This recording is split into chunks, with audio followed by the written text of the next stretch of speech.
روزگار یقیناً اہم ہے ہر شخص کے لیے اور نوجوان کے لیے، لیکن اگر تفصیل سے بتائیں کہ روزگار پہ ہم کیوں اتنا فوکس کر رہے ہیں ہیومن ڈیولپمنٹ رپورٹ؟ نوجوانوں کی زندگی کا جو دوسرا فیز ہے تعلیم کے بعد وہ روزگار ہے۔ اگر نوجوانوں کو تعلیم کے بعد بامقصد روزگار مل جائے جس سے نہ صرف ان کی جو زندگی کی ضروریات ہیں وہ پورے ہوں، بلکہ وہ روزگار ان کو معاشرے میں وہ مقام دلا دیں جس کی وہ توقع کرتے ہیں، تو نوجوان واقعی طور پہ اس معاشرے کا ایک پروڈکٹیو حصہ بن جاتے ہیں۔ تو اسی لیے اور انہی نوجوانوں نے بعد میں آگے جا کے معاشرے کی بھاگ دوڑ سنبھالنی ہے۔ تو اگر شروع میں ان کو بامقصد روزگار جس طرح ان کو امید ہے اپنی زندگی سے اس کے مطابق مل جائے تو یہ زیادہ بہتر طریقے سے معاشرے میں اپنا کردار ادا کر سکتے ہیں۔ یہ جو میں نے بات کی بامقصد روزگار کی، تعلیم بھی ایک طرح سے تو obvious ہے کہ تعلیم کیوں اہم ہے، لیکن کیوں ہم اتنی اہمیت دے رہے ہیں تعلیم کو اس ہیومن ڈیولپمنٹ رپورٹ میں؟ جب آپ ہیومن ڈیولپمنٹ کی بات کرتے ہیں تو اس کا جو وہ پیراڈائم ہے اس میں سب سے پہلا جو آپ کہہ رہے ہیں کور ہے وہ تعلیم ہے۔ جب انسان اپنی ایک فیملی کے بعد جو ایکو سسٹم جب اس کا ایکسپینڈ کرتا ہے تو اس میں سب سے پہلا فیز جو وہ تعلیم کا آتا ہے، اور تعلیم صرف کوئی ڈگری نہیں ہے، تعلیم کا مطلب ایک پورا سکلز کا ایک سیٹ ہے جو آپ کو ملے گا۔ اس کے بعد آپ اپنی زندگی میں آگے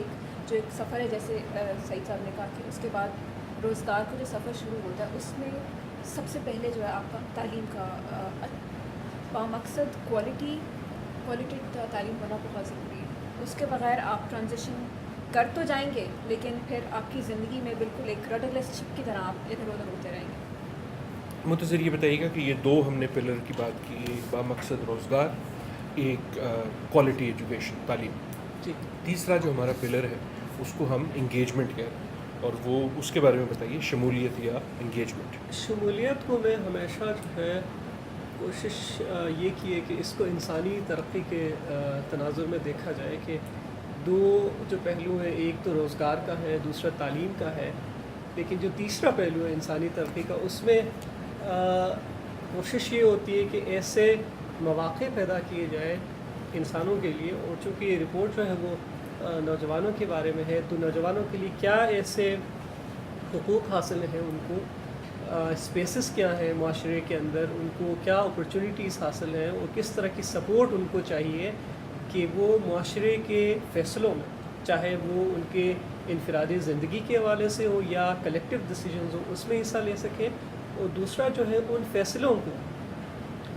قابل عمل بنانے کے لیے، امپلیمنٹ کرنے کے لیے کسی ایکٹیویٹی کا حصہ بنے۔ اور یہ انسانی ترقی کا، اگر آپ صرف ایجوکیشن اور روزگار کو دیکھیں گے تو ایک بڑا پہلو جو ہے انسانی ترقی کا وہ رہ جائے گا، اور نوجوان اس حساب سے ترقی نہیں کر سکیں گے۔ تو یہ ہمارے پاس تین چیزیں آ گئیں کہ ایک مکمل سٹیزن شپ، جی، کہ ایک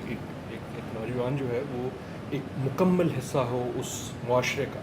اور اس کے پاس یہ ابیلٹی ہو کہ وہ اس معاشرے کے فیصلوں میں